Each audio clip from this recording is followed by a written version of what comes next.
নমস্কার বন্ধুরা, ডোনার রান্নাঘরে আপনাদের সকলকে স্বাগত জানাই। বিস্কুট আপনারা অনেকেই খেয়েছেন, কিন্তু আমার আজকে বানানো এই বিস্কুট একবার খেলে অন্য বিস্কুট খেতেই ইচ্ছে করবে না। আসুন দেখে নেওয়া যাক আমি কেমন করে বানাই এই মজাদার আটার বিস্কুটের রেসিপিটি। প্রথমে এর জন্য একটি বোলের মধ্যে 2 কাপ আটা নিলাম। তার মধ্যে 1 কাপ সুজি, 1 কাপ কোকোনাট পাউডার, 1 কাপ গুঁড়ো দুধ, 1 কাপ গুঁড়ো চিনি, হাফ চামচ কালো জিরে, 1 চামচ সাদা তিল এবং স্বাদ মতো লবণ দিয়ে শুকনো উপকরণগুলোকে মিশিয়ে নিয়ে তাতে 1 কাপ সাদা তেল দিয়ে খুব ভালো করে ডলে ডলে মিশিয়ে নিতে হবে। এই সময় অল্প অল্প করে জল দিয়ে ভালো করে মেখে নিতে হবে।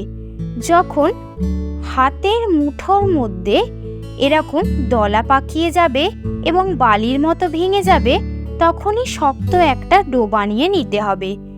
ডোটাকে আমি 2টি ভাগে ভাগ করে নিয়েছি। এরপরে রুটির মতো বেলে নেব। তারপরে প্লেটে রেখে কুকি কাটার দিয়ে বিস্কুটের শেপে কেটে রাখলাম। বিস্কুটের শেপ কিন্তু খুব পাতলা করবেন না। এইভাবে প্রত্যেকটা বিস্কুট তৈরি করে নিলাম।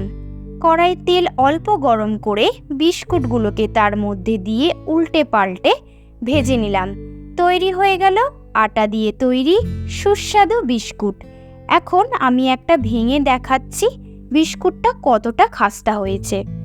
আপনাদের মতামত ভিডিওতে জানাতে ভুলবেন না।